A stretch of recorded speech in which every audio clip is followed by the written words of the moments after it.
Bom dia a todos. Iniciamos hoje, dia 5 de agosto de 2022, a sessão virtual da 10ª Câmara Julgadora do Tribunal de Impostos e Taxas, que está sendo gravada. Estão presentes na sessão de julgamento eu, Isabel Mil, presidente, Dr. Rogério Nomura, vice-presidente, Dr. Rubens Neves, Dr. Odilo Sossolotti e Dr. Tiago Murbach, representante fiscal. Bom, senhores, antes de dar início aqui à sessão, eu gostaria de deixar registrado que tivemos aí um aniversariante na semana passada, Dr. Rubens. Parabéns, Dr. Rubens, pelo aniversário. Muita saúde, sucesso, prosperidade, que é o que precisamos. Precisamos muito. Parabéns, Dr. Rubens. Vamos lá. Então, dando início à sessão, o primeiro processo da pauta 4082537, CRBS, recurso ordinário e recurso de ofício, processo de relatoria do Dr. Odilo e vista do Dr. Rubens e da representação. Então, Dr. Odilo, como o senhor falou na sessão de julgamento, o seu voto, eu vou passar a primeira palavra para o Dr. Rubens, em seguida para a representação e depois eu devolvo para o senhor. Que eu acho que assim os trabalhos ficam mais objetivos. Então, Dr. Rubens, por favor. O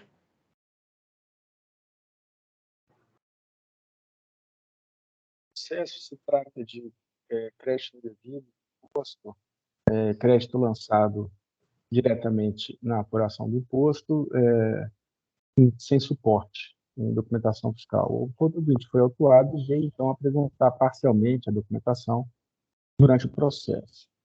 Alega-se que o contribuinte alega que entende ser legítimo crédito, uma vez que as notas fiscais referem-se à aquisição de combustíveis que serão utilizados em veículos de vendedores. Eu solicitei vista, então, no processo para, respeitosamente, apresentar um entendimento diverso a respeito da regularidade da totalidade dos créditos tomados pelo autuado, independentemente da apresentação ou não da respectiva documentação fiscal. Eu adoto sempre bem elaborado relatório para o escritor de justiça relatora, que rende as minhas homenagens. Então, passo então ao voto, como já exposto, o contribuinte lançou créditos diretamente em dia na apuração, sem suporte de documentação fiscal, vindo a trazer parte dessa documentação no decorrer do processo. Alega tratar-se de combustível utilizado para abastecer veículos de seus vendedores.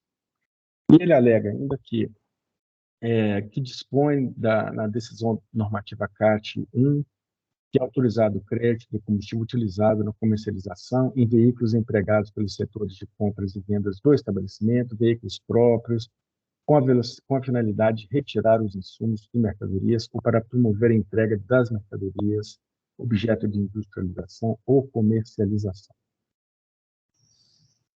A decisão de corrida reduziu a tributação, afastando da acusação fiscal os valores referentes à parte da documentação fiscal apresentada após a lavratura do AIM.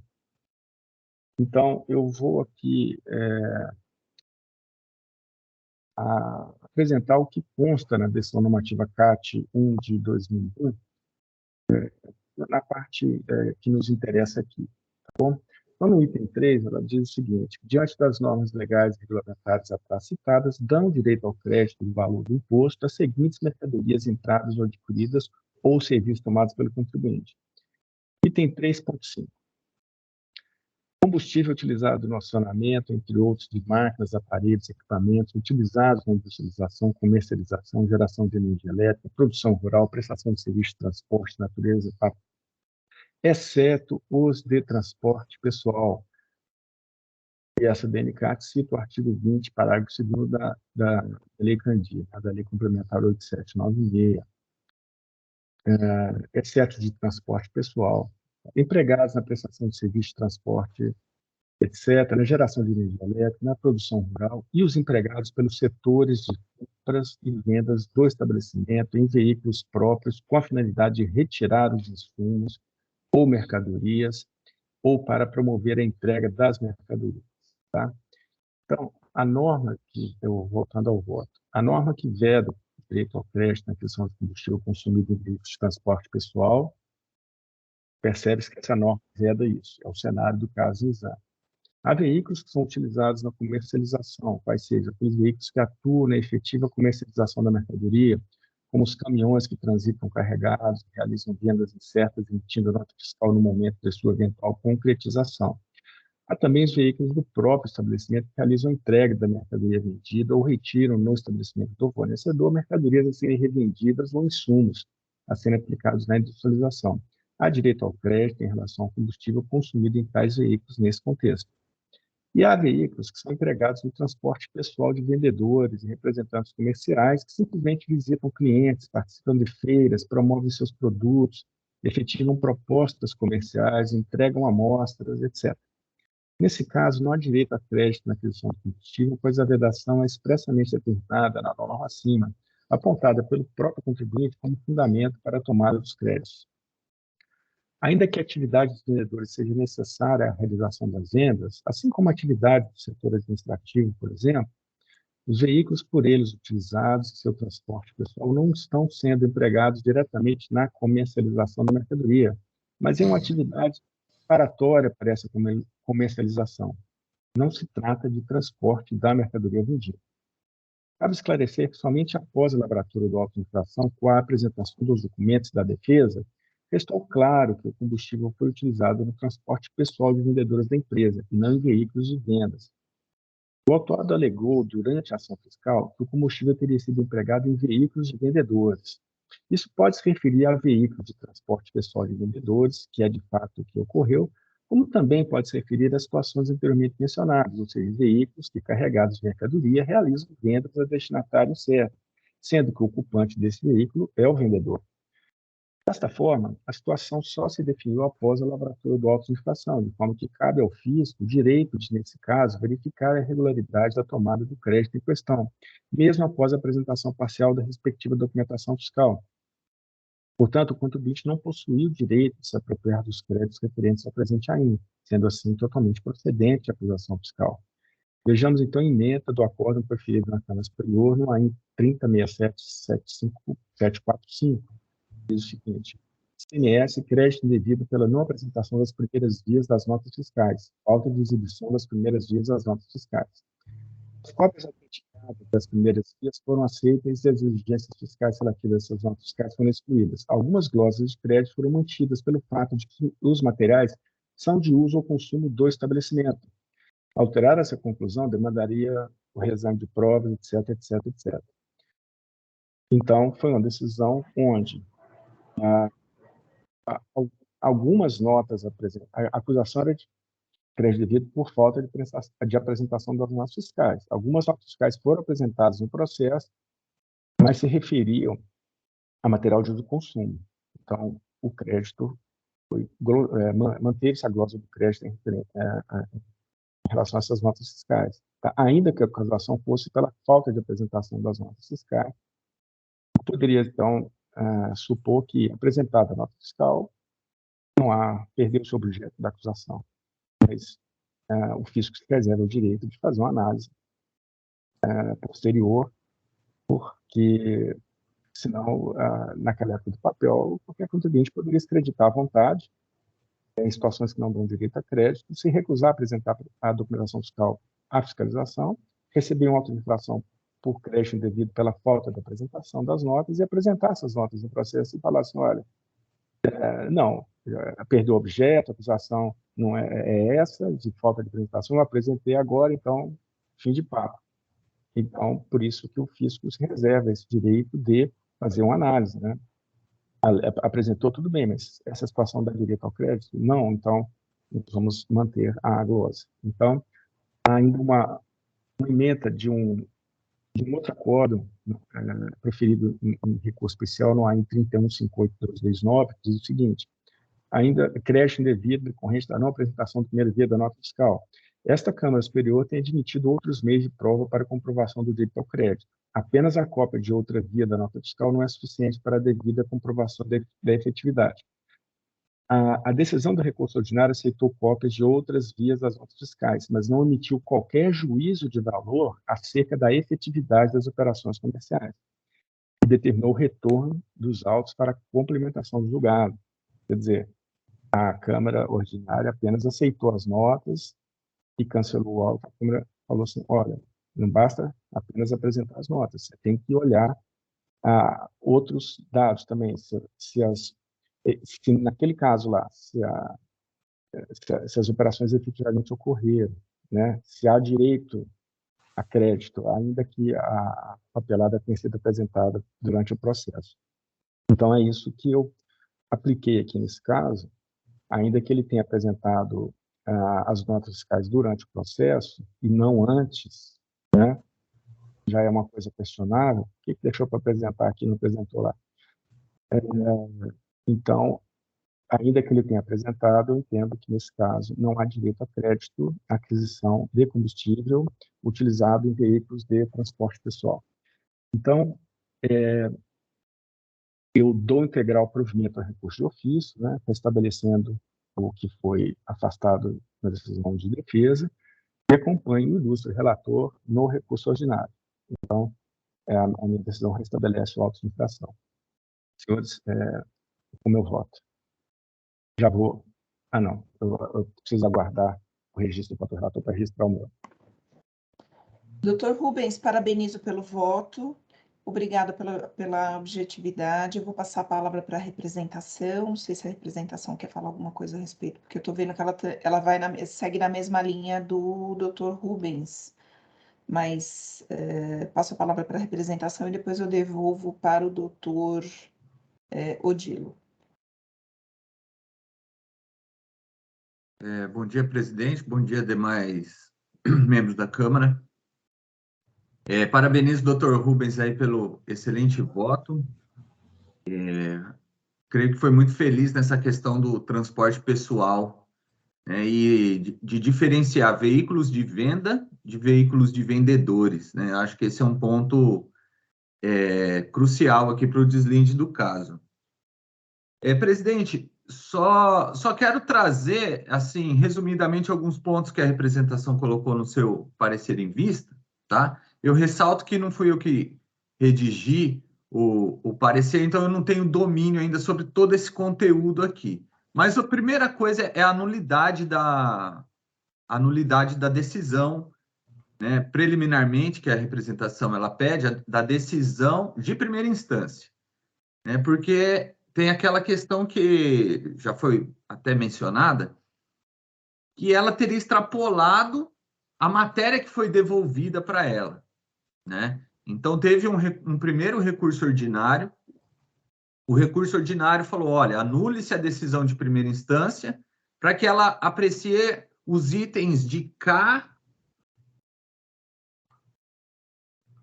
Tem os itens que são alguns itens. K, J, K, L, M, que foi alegado pela defesa, né? E que a decisão considerou não apreciados. Então, aprecie esses itens. E aí, eram itens referentes basicamente à multa, confiscatoriedade da multa e taxa de juros, né? E atualização da base para cálculo da multa. Era basicamente isso.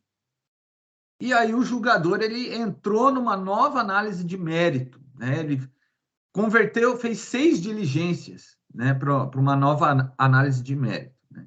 Então, preliminarmente, a representação entende que essa decisão é nula, porque ela extrapolou totalmente a matéria que foi devolvida para a primeira instância, para apreciação. E quanto ao mérito, aí eu peço licença para a gente acompanhar aqui do item 12 do parecer da representação fiscal em vista. Quanto ao mérito, temos que a representação fiscal em nenhum momento aceitou como corretas as exclusões feitas pelo fiscal e lembrou que todas as correções foram feitas sob determinação do órgão de julgamento.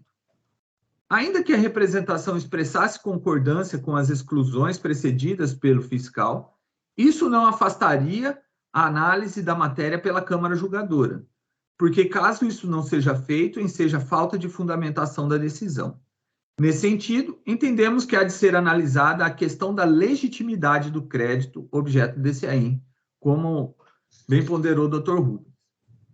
Como visto, trata-se de acusação de crédito indevido, porque efetuado diretamente nas GIAs, sendo que o contribuinte afirmou que seria relativo a combustíveis utilizados pelos vendedores, mas não apresentou documentos que embasassem a efetividade dos referidos créditos. Dessa forma, se a questão envolve crédito decorrente de combustível, há que se atender à decisão CAT 1 de 2001, que diz no seu item 3.5 que o combustível deve ser utilizado no acionamento de veículos próprios para entregas de mercadorias objeto de sua atividade comercial, cujas saídas sejam regularmente tributadas ou não sendo, se houver expressa autorização para manutenção do crédito.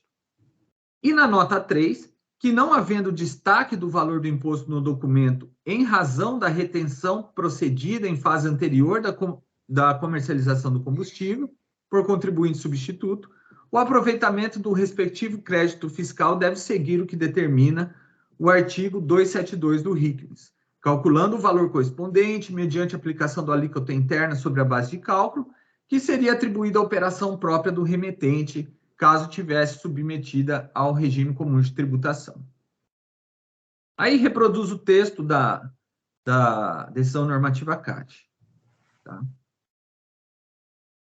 Então, constate-se, portanto, que para ter direito ao crédito do combustível, o contribuinte deve provar 2 requisitos, uma vez que alegou que o combustível foi utilizado pelos seus vendedores. 1, que o combustível foi utilizado na atividade de comercialização dos seus produtos, e 2, que o crédito relativo a esse combustível obedeceu o disposto ao artigo 272 do RIC. Entretanto, não há prova do cumprimento deles, como expomos abaixo. Não obstante o fato de o próprio contribuinte reconhecer que o seu direito ao crédito teria amparo ao direito constitucional da não cumulatividade, da CAT 1 de 2001 e do artigo 272 do RICMES, não conseguiu comprovar seu direito ao crédito. Em sua defesa, o contribuinte afirma que os créditos decorrentes da aquisição de combustíveis destinar-se-iam a abastecer veículos que fazem entregas de vendas das mercadorias comercializadas, mas não traz documento apto a provar que o combustível foi utilizado na comercialização de suas mercadorias.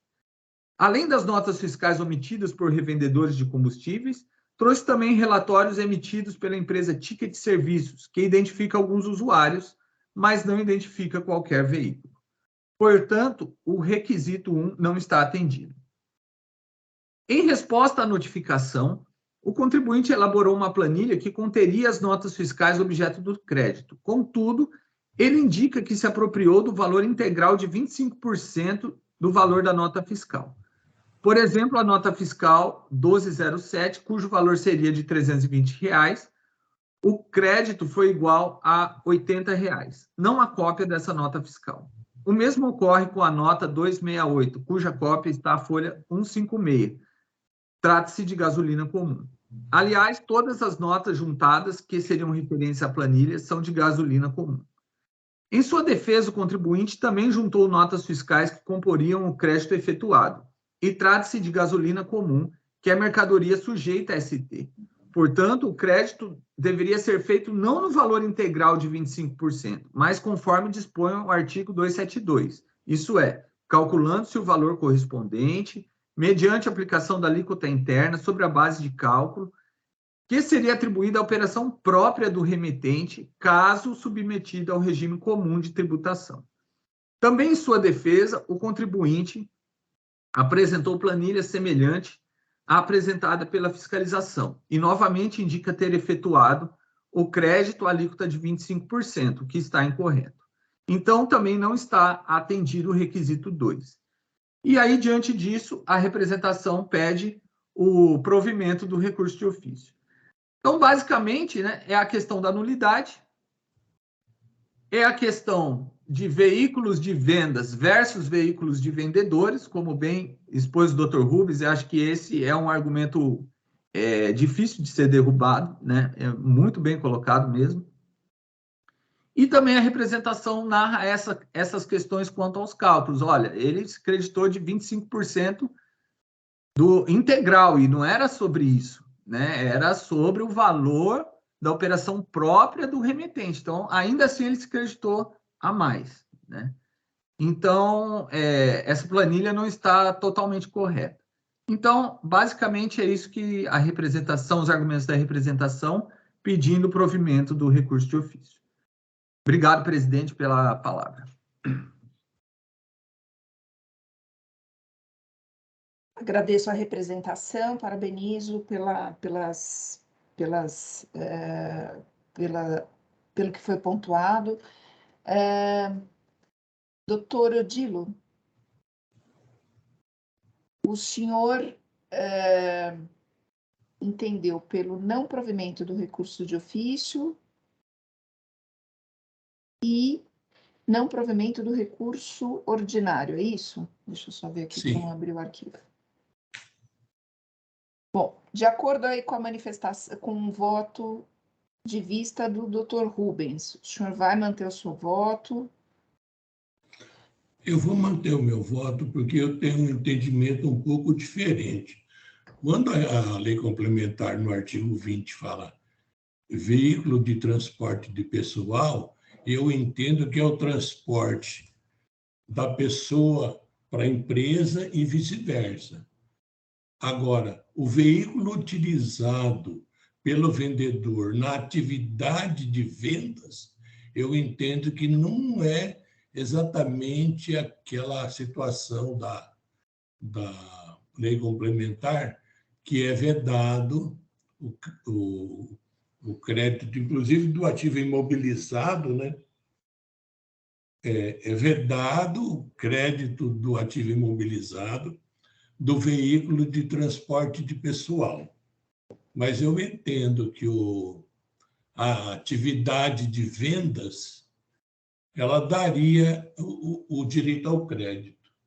E outra questão que eu enfatizo é que foi feita diligência e o fiscal concorda com o contribuinte, que, inclusive, foram refeitos cálculos. Não foi feito um retirate, mas o fiscal refez os cálculos, e o fiscal, que é o dono da ação fiscal, né, ele concordou com os créditos, né, no que toca ao recurso de ofício, né? Ele concorda com o crédito do contribuinte. Então, por essas razões, eu mantenho o meu voto.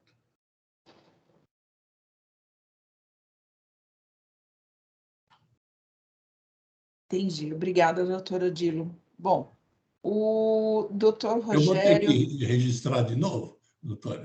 Deixa eu só ver aqui. O doutor Rogério, ele já me comunicou que ele vai se dar por impedido nesse caso. Deixa eu só ver aqui, doutor Odilo, só um minutinho. O senhor vai ter que confirmar o seu voto. Eu já estou fazendo o meu aqui. Tá.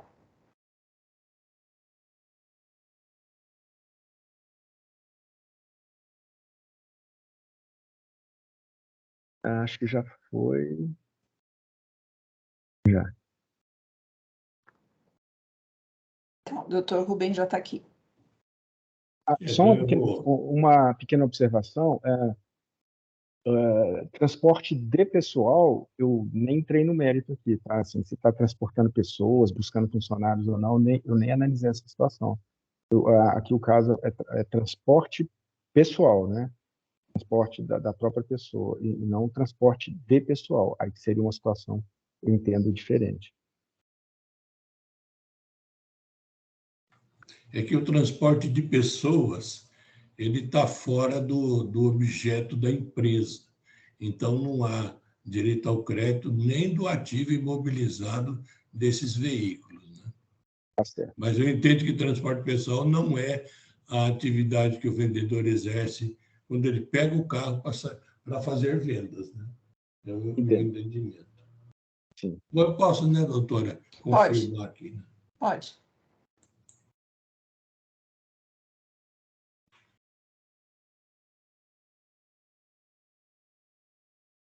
Doutora, posso fazer só um esclarecimento? Pode. Enquanto isso, eu tô ainda olhando aqui, eu tô ainda verificando algumas coisas no processo. Pode, por favor.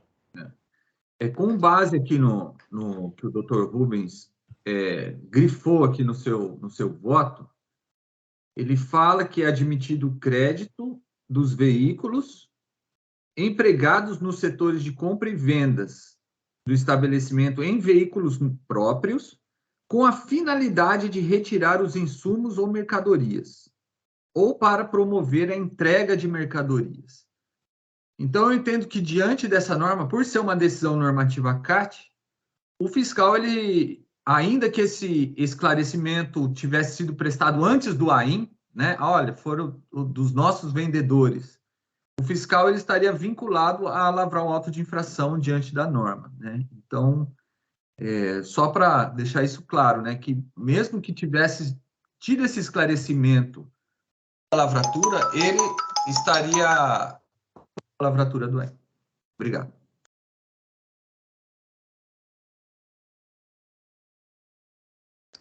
É que me parece que a situação desses autos é um pouco diferente de um processo que eu tive a oportunidade de participar do julgamento lá na Superior. Eram outras questões, né? Energia elétrica, aqueles carros que são utilizados para manutenção e tal.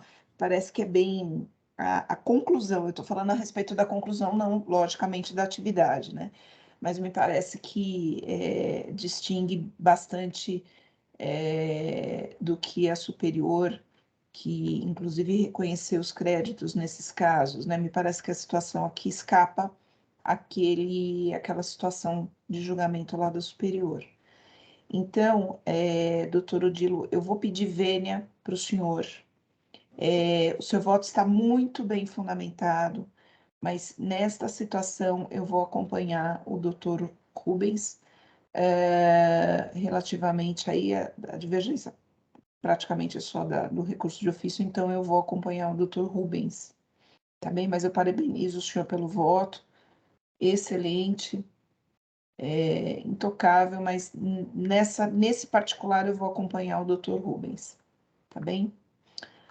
Doutor Rogério se declarou impedido, então vamos lá. Eu vou encerrar os debates.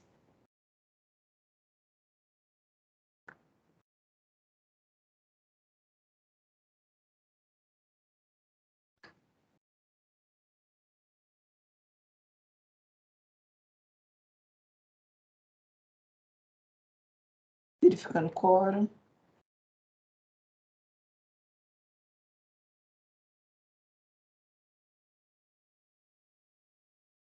Iniciando a votação.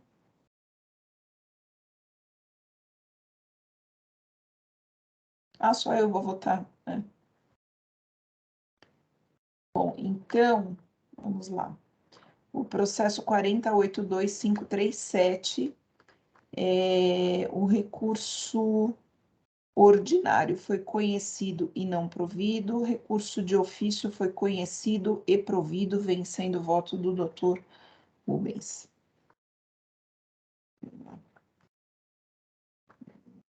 Deixa eu só registrar aqui, encerrar a votação.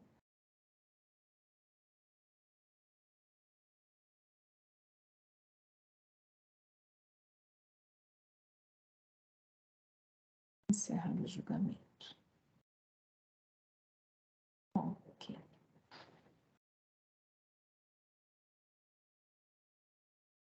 Encerrar o julgamento.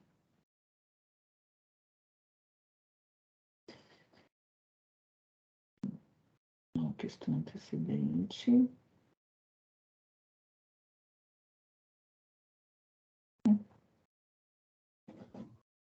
Interessante, o sistema ele pede para registrar o voto vencedor.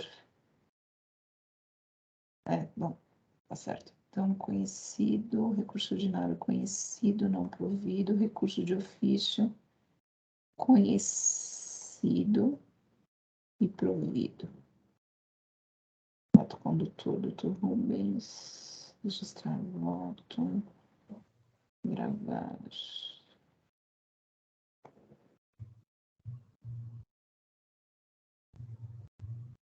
E vamos ver, agora sim. Encerrar julgamento, agora sim.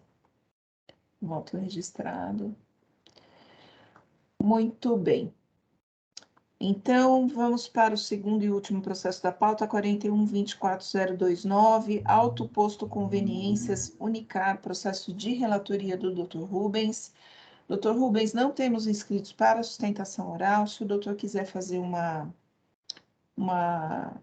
resumo de apresentação do processo e do voto, fique à vontade. Obrigado. Esse é um caso de fraude fiscal estruturada, onde um posto de gasolina vendia notas fiscais sem a saída de mercadoria para contribuintes destinatários que poderiam, em uma situação regular, tomar o crédito na entrada daquele combustível, né? Não havia operação nenhuma, o posto de gasolina não vendia nada, ele vendia apenas as notas fiscais com imposto destacado para aproveitamento do crédito no destino. Então, o autuado aqui é o posto de gasolina, está sendo acusado de emissão fraudulenta, de documentação fiscal, sem a correspondente saída de mercadoria. E foram trazidos como responsáveis solidários várias pessoas físicas, e no caso aqui, o Rápido Transpaulo, que foi o tomador, a quem adquiriu as notas fiscais lá à época. Tá certo? Tem um áudio vazando aqui, eu acho, talvez do doutor Dilo. Obrigado, doutor Dilo. Então, a defesa, o julgamento de defesa julgou a improcedente, manteve os responsáveis solidários, e apenas esta responsável solidária, Rápido Transpaulo, apresentou recurso ordinário. Tá? E ele alega que não havia interesse nem participação da recorrente em relação às notas fiscais emitidas contra ela. Diante do grande volume de operações mensais, não é raro que ela identifique notas fiscais eletrônicas emitidas indevidamente e que, infelizmente, acaba sendo contabilizado por ele, que não houve aproveitamento do crédito, porque antes da fiscalização, que após uma auditoria interna lá deles, que eles viram lá que tinha algum probleminha, que eles estornaram o crédito, e ela não teve nenhuma vantagem, que ela não reconhece as operações, que foram documentos emitidos por terceira, mas que ela nem reconhece essas operações, que não houve demonstração de apropriação do crédito, e que a responsabilidade solidária decorrente do artigo 124 do CPM só poderá subsistir quando todos os sujeitos passivos houverem realizado conjuntamente o fato gerador, que essa é a única hipótese que todas as pessoas possuam interesse jurídico comum, questiona os acréscimos, etc. Então, eu passo aqui ao voto. Então, como eu disse, trata-se do caso de fraude fiscal estruturada, onde postos de combustível emitiam e negociavam documentação fiscal, simulando operações de saída de combustível, tudo visando o aproveitamento de créditos espúrios pelas empresas que adquiriam essa documentação. No caso desse processo, o destinatário se trata do recorrente, a Rápido Transpaulo, que nega sua participação no esquema, alegando desconhecer a documentação fiscal emitida em seu nome. Curiosamente, né, apesar dela dizer que não conhece essas notas fiscais, ela escriturou essas notas, né, no seu registro de entrada e aproveitou os créditos naquela ocasião. E tudo isso com fundamento nessa documentação que ele agora alega desconhecer. E até o momento em que o esquema veio à luz, a recorrente, após o momento em que o esquema veio à luz, a recorrente retificou suas vias do período, de forma a eliminar os créditos que havia adquirido anteriormente. Sustenta, assim, em seu recurso, que não há interesse comum de sua parte com postos de combustíveis. Ele vendeu a documentação fiscal, pois não aproveitou os créditos. Ora, é óbvio que aproveitou, e só tirou porque o esquema caiu, né? Só depois que o esquema caiu, que ela viu o que ia acontecer com ela, que ela correu lá e estornou os créditos, né?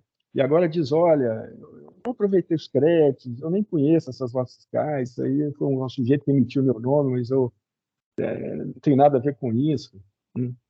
Então, através das mencionadas retificações de dia promovidas antes da ação fiscal, a recorrente esperava se ver livre da responsabilidade por sua participação ativa nessa fraude, né, em exame, pois não haveria mais condições de autuá-la por crédito indevido. Então, só vamos ver aqui o que conta o auditor, as folhas 31, o que relata o auditor fiscal. Abre aspas. No que se refere à transportadora Rápido Transpaulo, também indicada como responsável solidária na acusação do presente AIM, há que se ressaltar que, analisando sua escrituração fiscal, verifica-se que as notas fiscais eletrônicas... Está vazando o áudio ainda aqui? Será que tem alguém com o áudio aberto? Não? Então tá. No que se refere a... Agora fechou. No que se refere à transportadora Rápido Transpaulo, verifique-se que também indicada como responsável solidária na acusação do presente AIM, há que se ressaltar que, analisando-se sua escrituração fiscal, verifica-se que as notas fiscais eletrônicas frias de combustível se encontravam escrituradas em seus livros, registros de entrada, originalmente enviados à Cefaz, com aproveitamento de crédito. Não obstante, entre setembro e outubro de 2018, a transportadora efetuou retificação da sua escrituração fiscal digital, retirando as notas fiscais espúrias de sua escrituração. Além disso, o contribuinte substituiu também as respectivas dias. Enfim, ele limpou a escrita fiscal dele depois que o esquema caiu. Né? No momento em que o recorrente decidiu limpar sua escrita fiscal, expurgando a documentação fraudulenta de sua FD e retificando o dia, coincide com a época em que a fraude foi apurada pelo GAECO Campinas, ou seja, entre junho e outubro de 2018, conforme folhas 11 e 58 seguintes. Não resta dúvida quanto ao fato que o recorrente agiu com dolo e incondui com o emitente das notas fiscais fraudulentas e somente retificou sua escrita fiscal após constatar que o esquema havia sido descoberto pelas autoridades. O recorrente questiona a sua responsabilidade solidária, alegando a inaplicabilidade do inciso 1 do artigo 124 do CTN, que diz que, só que é o seguinte, o 124 fala o seguinte, são solidariamente obrigadas. Inciso 1, as pessoas que têm interesse comum na situação se constituem o fato gerador da obrigação principal. Inciso 2, as pessoas expressamente designadas em lei. Né? Então, não há sentido em discutir a interpretação e o alcance do interesse comum mencionado no inciso 1º do artigo 124 do CTN, porque, nos termos do inciso 2 acima, são solidariamente obrigadas as pessoas designadas por lei. Então, o que interessa a gente é determinar o que a lei bandeirante apurar o que a lei bandeirante determina. Tá? E nos termos da lei bandeirante, o recorrente responde pelo débito fiscal. Então, vejamos os incisos 11 e 12 do artigo 9º da lei 6374, que dispõe que respondem solidariamente as seguintes pessoas. Solidariamente as pessoas que têm interesse comum na situação que dê origem à obrigação principal, solidariamente todo aquele que efetivamente concorra para a sonegação do imposto. Tá? Então, no caso concreto, havia interesse comum entre o recorrente e o posto de combustível que ele vendeu nota fiscal sem a correspondente operação com a mercadoria inscrita? Assim, obviamente, né? Os responsáveis pelo posto de gasolina de combustível lucraram com a venda da documentação fiscal, com imposto destacado, e o recorrente pôde escriturar créditos indevidos, que não correspondiam a qualquer entrada de mercadoria, tendo, assim, à época, sonegado o ICMS através da compensação de seus débitos com os créditos fictícios que adquiriu junto ao posto unicar. Além disso, podemos afirmar que a recorrente concorreu para a sonegação fiscal? Certamente que sim, pois escriturou créditos que ele sabia serem fraudulentos, pois não houve nenhuma operação, ou seja, não ocorreu em seu estabelecimento a entrada do produto descrito das notas fiscais.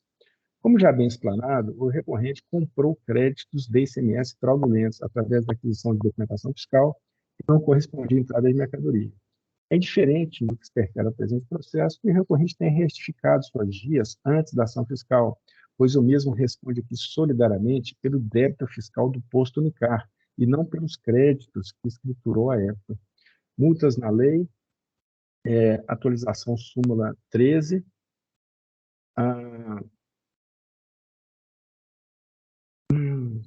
Eu vou ter que retificar aqui, porque agora tem a nova súmula 10, eu fiz esse voto antes dela. Eu tenho que reduzir juros. Doutor Rubens, mas deixa só até porque eu vou ter que fazer um registro aqui em seguida, mas esse auto foi lavrado, foi depois de 2017? Não, tem que ver lá a época lá deixa eu acessar o processo aqui. Deixa eu ver aqui.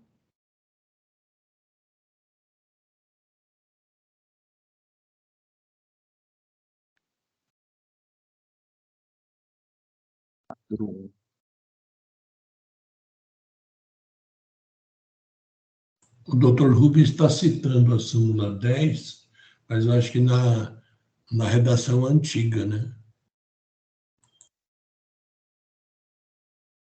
É 14, 15, 16, 17. O termo inicial. Na verdade, é o termo inicial da contagem da atualização da multa, tá? Porque não tem imposto no auto, só multa. Então,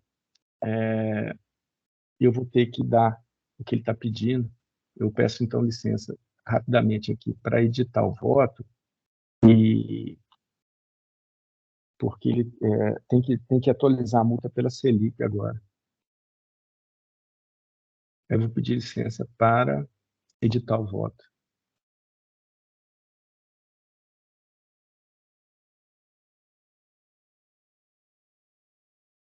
E a doutora Isabel, acho que precisa de alguma ação da senhora aí, porque ainda não está aparecendo Pronto. a opção. Acho que agora... Isso, agora sim. Um minutinho só, eu peço licença aos senhores, é rápido aqui. Primeira emenda.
Já. Então, parcialmente provido, mantendo as acusações fiscais e responsabilidade solidária e reduzindo taxa de juros no auto de inflação.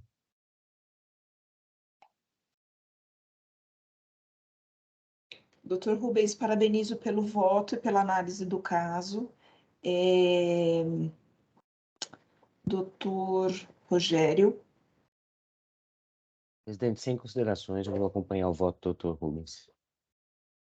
Doutor Odilo. Eu também acompanho o voto do doutor Rubens. Representação, quer fazer algum registro? Sem observações, presidente. Obrigado.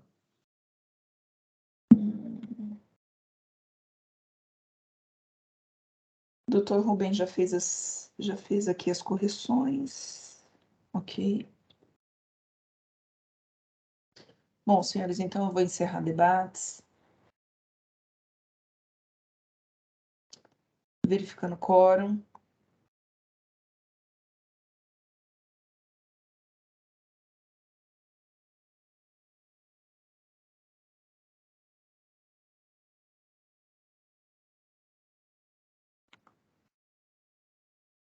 Iniciar a votação.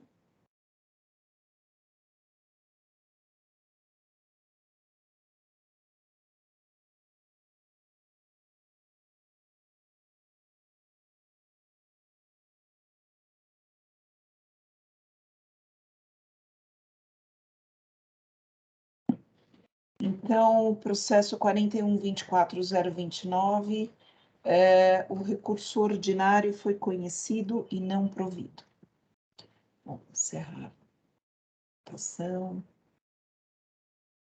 Encerrar o julgamento. Muito bem. Bom, senhores, antes de eu encerrar formalmente aqui a sessão, eu gostaria só de informar que, desagradavelmente, eu recebi uma mensagem aqui no meu celular de uma advogada a respeito do acompanhamento do processo 48.2537. O registro foi feito apenas para acompanhamento, sustentação oral aconteceu em sessão passada, e eu gostaria de deixar registrado que meu celular é apenas para contato entre os colegas aqui, os meus pares. Não há, no momento de acompanhamento de sessão, como já foi feita a sustentação oral, qualquer outra manifestação dos patronos pode ser feito aí através dos recursos próprios, a partir do julgamento aí, da divulgação do resultado do julgamento. Então, eu gostaria só de deixar registrado aqui. Mas, para todos os efeitos, eu gostaria de informar novamente o resultado do processo, que foi o recurso ordinário conhecido e não provido e o recurso de ofício conhecido e provido. Bom, senhores, não havendo mais nada, eu dou por encerrado o processo, a sessão de julgamento da 10ª Câmara Julgadora, do dia 5 de agosto de 2022. Agradeço a todos a participação e peço a gentileza do Jailson encerrar a gravação. Muito obrigada a todos.